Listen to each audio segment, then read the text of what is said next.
Tujuan. Maka tujuan kita berkumpul malam ini saya ringkas menjadi 3. Yang pertama, mengamalkan hadis Nabi, la yu'minu ahadukum, kamu tak beriman hatta yuhibba li akhi, sampai kau sayang kepada saudaramu ma yuhibbu li nafsih, seperti kau sayang pada diri sendiri. Malam ini kita datang sedang mengukur iman, ikut susah melihat kesusahan orang lain. Ketika beliau akan berangkat haji ke Tanah Suci, saya diundang dalam rangka ikut senang. Beliau yang akan mencium Hajar Aswad, beliau yang akan tawaf dan sa'i. Kata almarhum, Ustaz datang ke rumah, Ustaz yang tausiah nanti. Insya Allah Pak, saya datang saat itu dalam rangka tahniah, ikut senang melihat saudara saya senang. Tapi malam ini bukan ikut senang. Malam ini lawan dari kata tahniah adalah ta'ziah.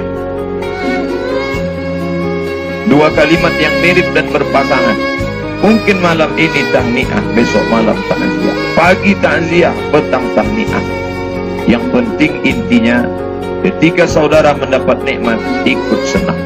Ketika saudara mendapat musibah, kita ikut susah. Adapun sifat orang kafir, intamsaskum hasanatun tasu'hum. Kalau kamu dapat nikmat, dia susah hati. Wa in tusibukum sayyi'atun yafrahu biha. Tapi kalau engkau dapat musibah, dia senangnya bukan main. Itu orang kafir. Malam ini kita ikut berbela sungkawa, berduka cita. Tapi dalam Islam tidak diajarkan untuk meratap, meraung, menangis.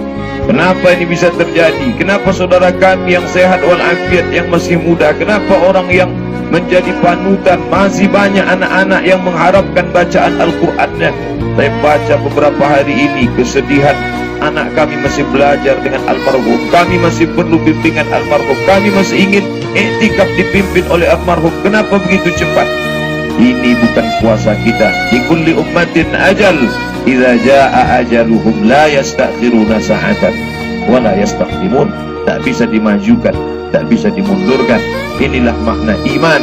Antum minabillah, beriman kepada Allah biqadri khairihi wa syarrihi, ketetapan takdir baik maupun takdir buruk. Mungkin kedatangan kita tidak menghidupkan yang sudah pergi. Kedatangan kita tidak meringankan beban yang ada di pundak ananda rizki. Adik-adik saya, ibu, saudara sekalian, keluarga almarhum. Tapi kata Nabi ketika Ja'far meninggal, isna'u ta'aman li ahli Ja'far, buatkan makanan untuk keluarga Ja'far. Aslinya malam ini kami datang membawakan makanan karena keluarga tak sanggup untuk menyiapkan makanan untuk dirinya sendiri karena dalam kesusahan. Maka aslinya sunnah itu, isna'u ta'aman li ahli Ja'far, buatkan makanan untuk keluarga Ja'far, fa innahu yushghiluhum, karena kematian mereka sudah cukup menyibukkan keluarga, sahabat, kerabat, tetangga. Bapak Ibu yang dimuliakan Allah, tak sanggup datang membawakan makanan, paling tidak datang membawakan cakap yang lembut, membawakan air di tengah panas, membawakan kesejukan hati. Maka mudah-mudahan nasihat ini dapat menjadi pelipur lara. Karena ketika hati sedang susah, ayat hilang, hadis melayang, maka ada orang lain yang mengingatkan. Itulah kenapa bunyi ayat itu bentuknya 2 orang. Watawasau bil haq, watawasau bis sabr. Karena ketika kita sedang ditimpa musibah, apapun yang kita ingat akan hilang. Maka ketika datang seorang perempuan meratap menangisi anaknya yang baru meninggal, datang Nabi menasihatinya, sabarlah, ini ketetapan Allah. Lalu apa kata perempuan itu? Ilaika anni fa innaka lam tusib bi musibati. Pergilah engkau sana, pergi jauh. Engkau dapat mengatakan sabar, sabar itu karena engkau tidak ditimpa seperti yang aku timpa sekarang. Dia sampai tak mengenal Nabi. Setelah dia pergi jauh, datang orang lain memberitahu, hai bulan, yang kau usir tadi itu adalah Nabi. Kenapa engkau mengusirnya? Setelah itu dia pun datang ke rumah Nabi meminta maaf. Ya Rasulullah, maafkan aku tak mengenalmu tadi, saking susah hatiku. Apa kata Nabi? Innamas sabru fi sadmatil ula. Sesungguhnya sabar itu pada pukulan yang pertama, pukulan yang luar biasa, sampai melupakan Nabi, sampai menghilangkan ayat, sampai melupakan hadis. Tapi ada saudara yang mengingatkan. Orang yang lupa itu diingatkan. Ingat mengingatkan itu disebut dengan tausiah. Tausiah bukan hanya sekedar ceramah. Besok, lusa, sebulan, seminggu sejak hari ini kita tetap datang bertamu kemari. Anak beliau, keluarga beliau, kita berikan nasihat. Karena kematian tak memutuskan hubungan kita dengan almarhum dan keluarga. Man ahabba an yubsata lahu fi rizqihi, siapa yang mau dilapangkan rezekinya, wa yunsa'alahu fi atharihi, mau dipanjangkan umurnya, falyasil rahimahu, sambunglah tali silaturahmi. Malam ini kedatangan kita tak lain tak bukan adalah ikut susah melihat kesusahan saudara kita. Adapun tujuan yang kedua kedatangan kita ini tak lain tak bukan adalah Ulkuru mahasina mautakum. Orang-orang yang sudah meninggal itu sebut, ingat yang baik-baiknya. Lalu kemudian yang buruk-buruk lupakanlah. Ulkuru mahasina mautakum. Kalau ada nanti yang memancing-mancing, memetik-metik api di tengah lalang kering, maka katakan Ulkuru mahasina mautakum. Sebut yang baik-baik. Karena kalau orang hidup pun buruknya kita sebut, tetap juga kita minta maaf. Bagaimana minta maaf kepada orang yang sudah meninggal dunia? Rasanya selama berkenalan, bersahabat dengan almarhum, yang baik-baik sajalah yang kita terima.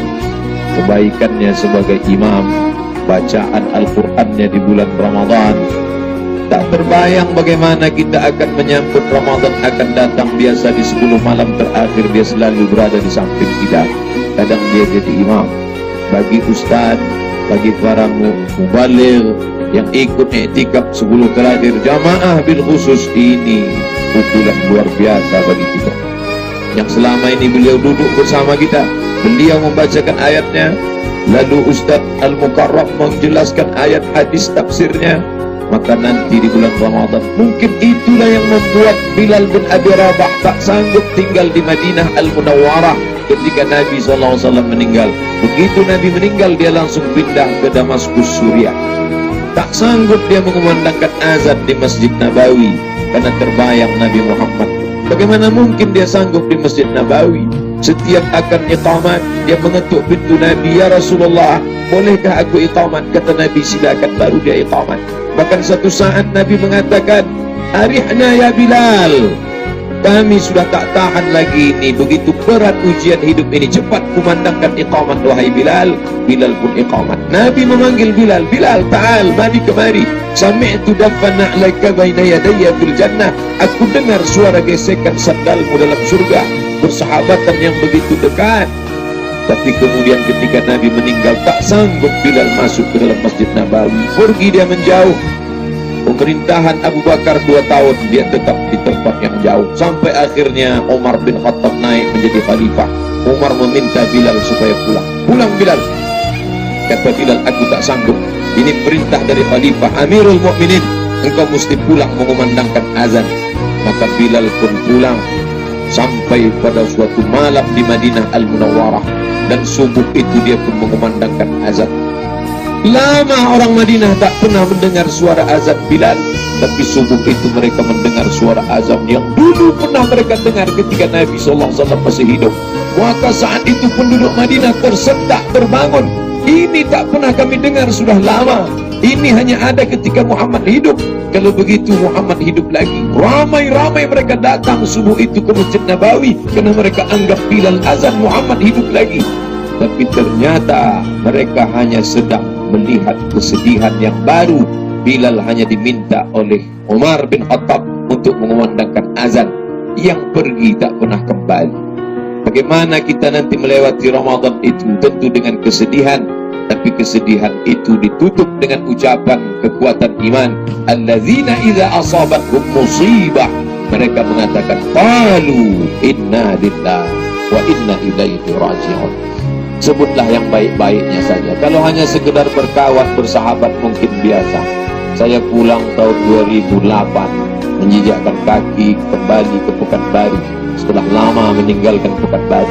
Dulu kuliah di Pekanbaru, kemudian pergi ke Mesir, pergi ke Maroko. 2008 pulang kemari, menyampaikan tausiah.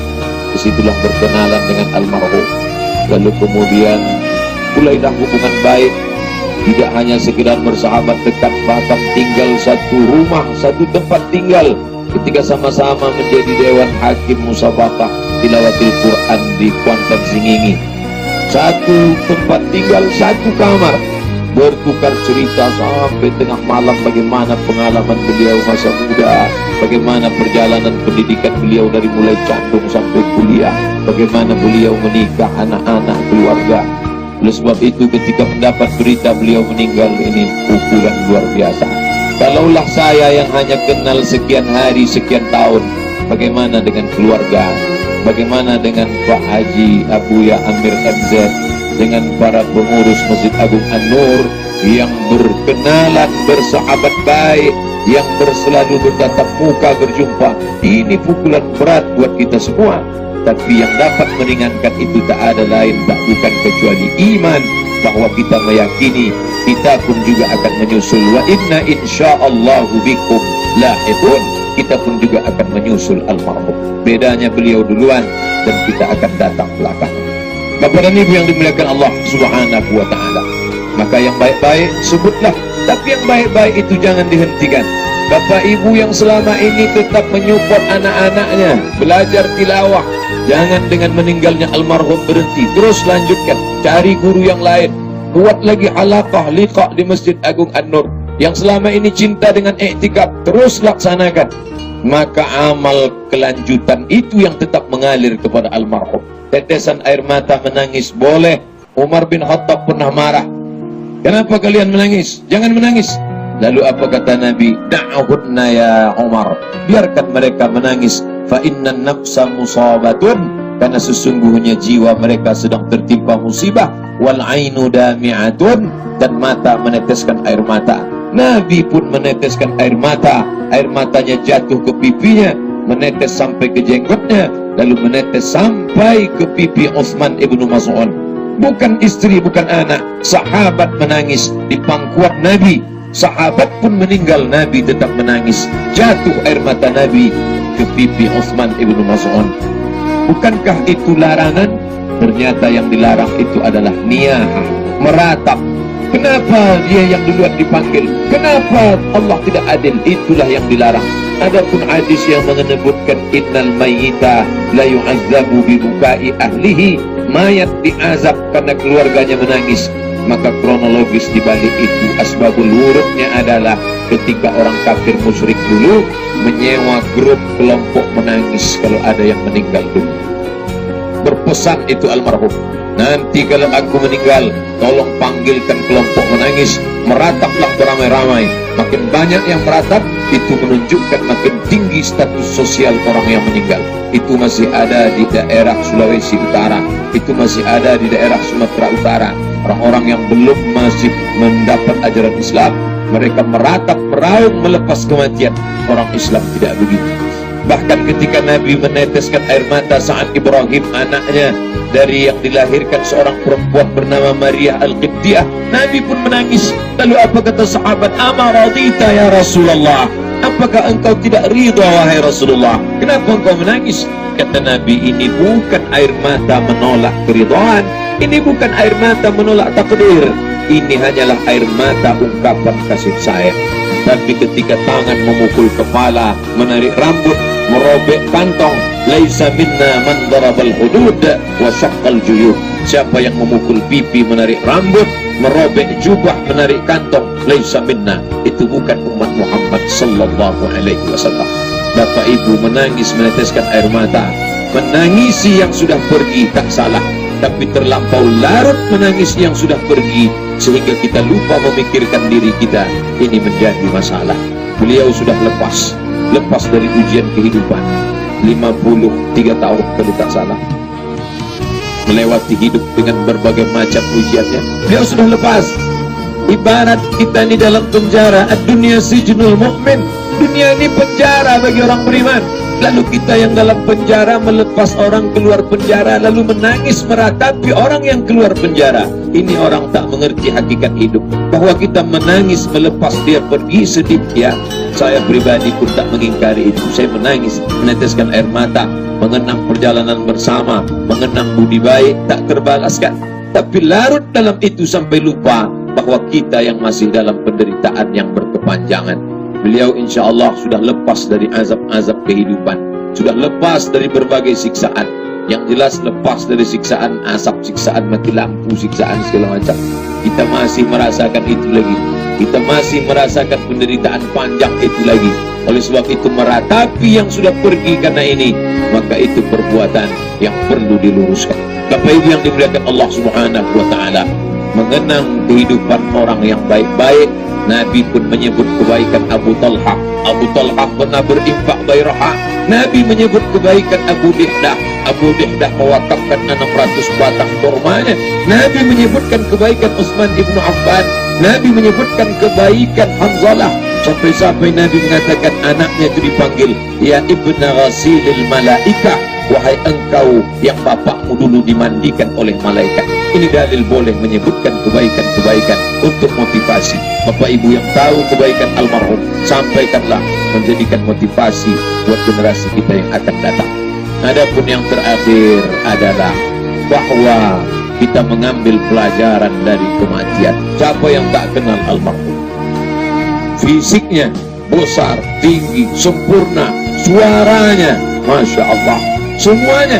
Tapi begitu Allah menghendaki, kita ini hanyalah setumpuk daging busuk yang akan menjadi santapan cacing tanah. Mana kebesaran masa lalu hilang. Idza matal insan, dalam hadis Sahih Muslim, idza matal insan, ketika manusia meninggal, inqata'a, putus semuanya. Nama besar, kehormatan, sahabat, kerabat, andai tolan tetangga.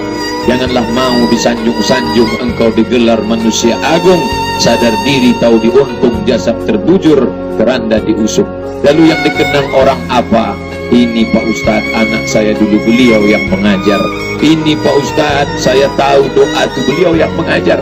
Pak Ustadz, kami tahu lagu Bayati Soba Sikana Hawan Jahar Karas, kami belajar kepada beliau. Ini Pak Ustadz, kami tahu iktikaf manfaatnya karena dibimbing oleh beliau. Inilah yang kita lanjutkan sebagai bukti cinta.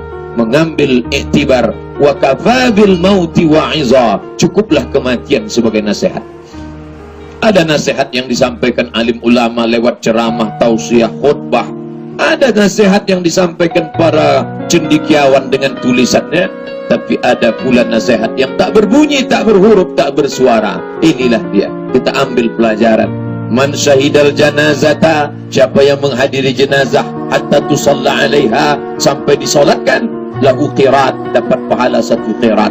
Yang hadir kemarin di Masjid Agung An-Nur, ikut mensolatkan di rumah ini, melepas ikut mensolatkan jenazah di Masjid Agung An-Nur, dapat pahala 1 qirat. Wa man syahidal janazata, siapa yang menghadiri jenazah hatta tudfan, sampai ikut ke pemakaman, lahu qiratan, dia dapat 2 qirat. Sahabat bertanya, wa mal qiratan ya Rasulullah? Apa 2 qirat itu wahai Rasulullah? Rasul menjawab, mithlul jabalainil azimaini, seperti 2 bukit Uhud yang besar.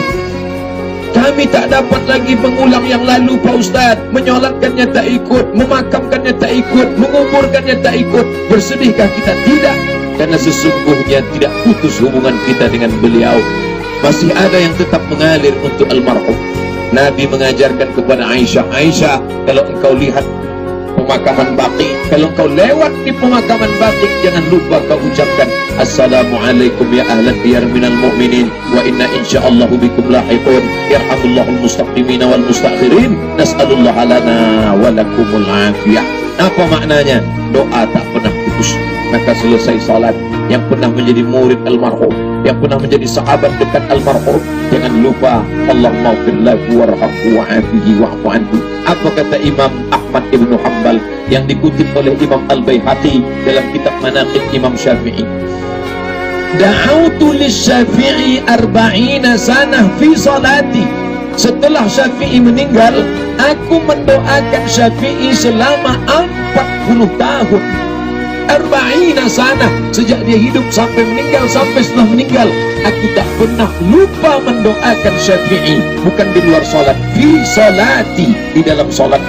Bunyi doanya, Rabbil firli wali walidayya wali Muhammad bin Idris Asy-Syafi'i. Imam Al-Baihaqi meriwayatkan itu dalam kitab Manaqib Syafi'i. Ya Allah, ampunkan aku, ampunkan kedua orang tuaku, ampunkan Muhammad bin Idris Asy-Syafi'i. Begitulah persahabatan antara Syafi'i dengan Imam Ahmad bin Hanbal. Padahal keduanya berbeda dalam masalah fikih. Syafi'i berkunut subuh, Ahmad bin Hanbal tidak berkunut pada waktu subuh. Tapi kalau sudah masalah kasih sayang bersaudara, maka kematian tak memutuskan persahabatan antara keduanya. Ibu yang pernah menjadi jamaah, yang sayang kepada almarhum, maka jangan lupa tetap membacakan Allahumma fir lahu warhamhu wa'afihi wa'fu anhu. Doa tak pernah putus. Yang kedua, yang membuat kita tetap mengalirlah amal kepada almarhum, yaitu perbuatan mengirimkan bacaan Al-Quran. Al-Quran yang kita bacakan, yang pernah menjadi murid almarhum, Adam kepada almarhum, bacakan Al-Quran. Allahumma awsil thawaba ma qara'nahu. Ya Allah, sampaikan pahala bacaan kami kepada almarhum. Maka insya Allah bacaan itu sampai. Apa yang menyatakan dalil bacaan Quran itu sampai? Kata Nabi, kalau selesai memakamkan jenazah, maka bacakanlah Al-Fatihah pada bagian kakinya, dan bacakanlah pangkal dan ujung surat Al-Baqarah pada bagian kepalanya. Hadis itu disebutkan dalam kitab Al-Mu'jam Al-Kabir karya Imam At-Tabrani. Kata Al-Hafiz Ibnu Hajar Al-Asqalani, isnaduhu jayyid, sanadnya isnaduhu hasan, sanadnya hasan, bukan dhaif, bukan maudhu'.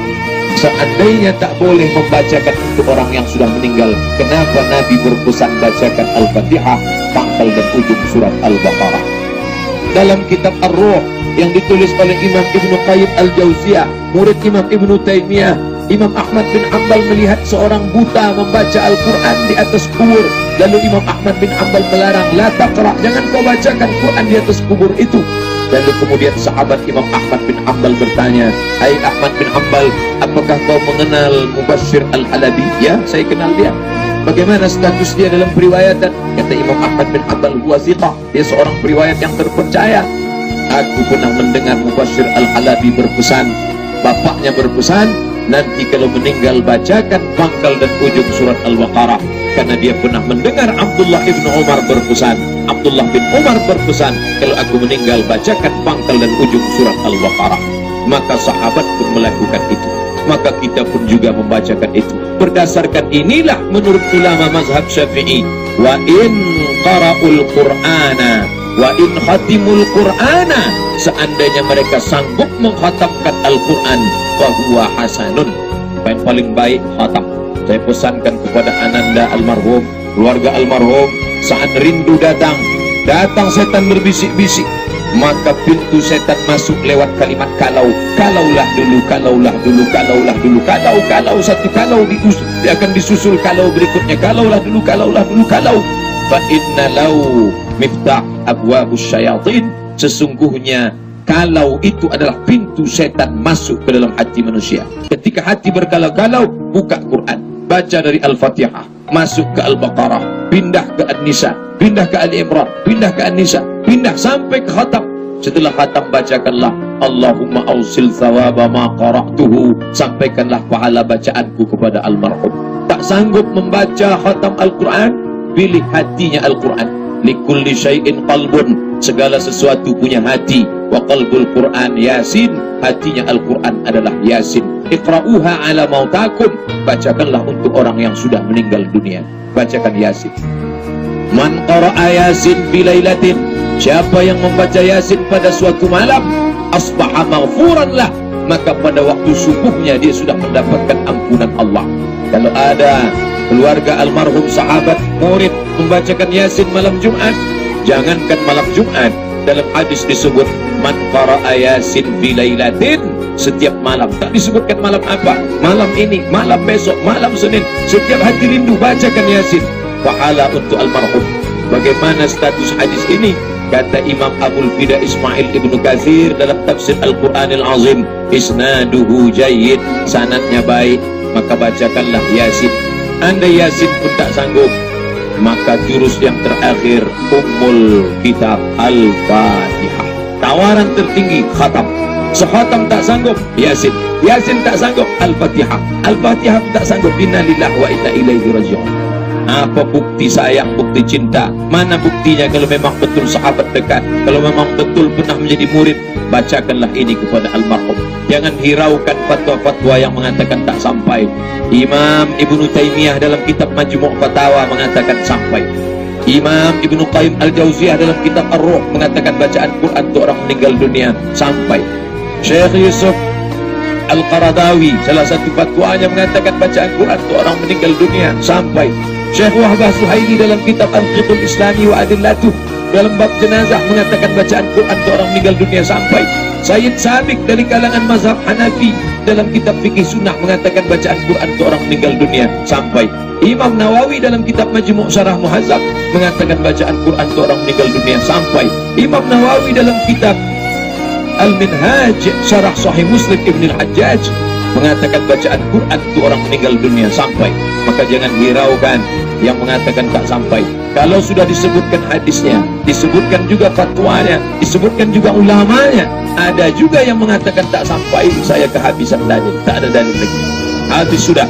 Satu-satunya dalil terakhir saya minta nama lengkapnya. Siapa yang mengatakan tak sampai, saya minta nama lengkapnya. Nanti kalau dia meninggal, saya bacakan Al-Fatihah. Kalau tak sampai, cepat-cepat kasih kabar. Sampai. Bapak Ibu yang dimuliakan Allah Subhanahu wa taala, doa sampai, bacaan Quran sampai. Bagaimana dengan tahlil la ilaha illallah, la ilaha illallah? Lalu selesai itu Ustaz berdoa, Allahumma awsil thawaba ma halalnahu wa ma sabbahnahu wa ma kabbarnahu. Sampaikan tasbih kami, sampaikan takbir kami, sampaikan tahlil kami. Sampaikah tahlil itu? Imam Nawawi menjawab, sampai apa tak sampai tahlil. Dalam hadis Sahih Muslim, ketika Nabi lewat di suatu makam, diambilnya pelepah korma, fasyaqahu nisfain, dibelahnya pelepah itu menjadi dua, ditancapkannya ke makam yang ini, ditancapkannya ke makam satu lagi. Sahabat bertanya, lima fa'alta hadza ya Rasulullah? Kenapa engkau melakukan ini wahai Rasulullah?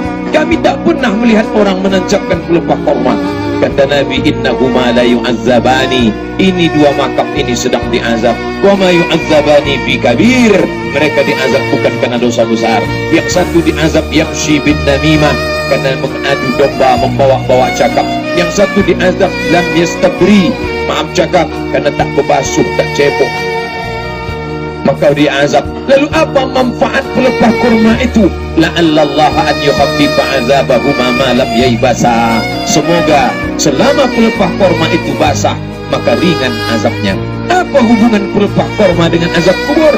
Ternyata pelepah kurma bertasbih, yusabbihu lahu ma fis samawati wa ma fil ard. Apa yang di langit, apa yang di bumi bertasbih, termasuk tanam-tanaman bertasbih. Maka kata Imam Nawawi dalam kitab Al-Minhaj, kalau tasbih pelepah korma sampai, apalagi tasbih orang beriman.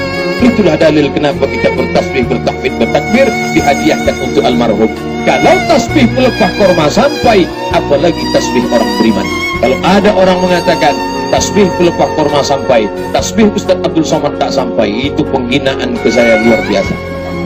Dan saya lebih buruk daripada pelepah korma lagi. Bapak Ibu yang dimuliakan Allah, doa sampai, bacaan Quran sampai, tasbih, takbir, tahlil sampai, apalagi yang sampai? Datanglah saat bertanya kepada Rasulullah, ya Rasulullah, ummi matat, mak saya meninggal dunia, apa atasaddaqu anha? Apakah kalau saya bersedekah pahalanya sampai?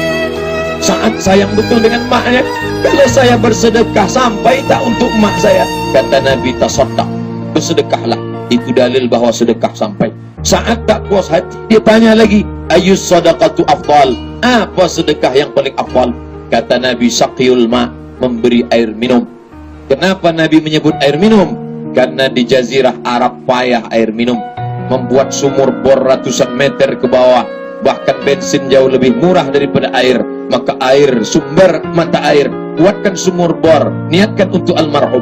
Tapi di Pekanbaru tak usah lagi sedekah air, air sudah banyak, air atas, air di bawah. Maka oleh sebab itu, maka kita bersedekah yang diperlukan masyarakat. Keluarga almarhum melihat ada pengumuman pembebasan tanah untuk masjid 1 meter 500.000, wakafkan, niatkan untuk almarhum. Adinda yang merindukan saudara, tak ada obat kerinduan itu selain daripada berbuat baik dan sampai kepada almarhum. Cerita-cerita obrolan-obrolan bukan menyembuhkan penyakit. Hati makin luka, lukanya makin lebar, makin berdarah, makin bernanah. Maka bawa diam, berzikir, baca Quran, baca Yasin, baca Fatihah. Itulah yang bisa mengobati hati. Tak lain tak bukan daripada itu. Bacaan Quran sampai, tasbih zikir sampai, sedekah sampai. Yang kelima yang sampai itu adalah hewan kurban. Kalau ananda kita atau ibu nanti di bulan Zulhijjah pergi ke masjid, ini saya kasih 2 juta untuk almarhum, maka pahala potong kurban itu sampai. Mana dalilnya? Ketika Nabi menyembelih kurban, Allahumma haza an Muhammad wa ali Muhammad, ini kupotong untuk Muhammad dan untuk keluarga Muhammad.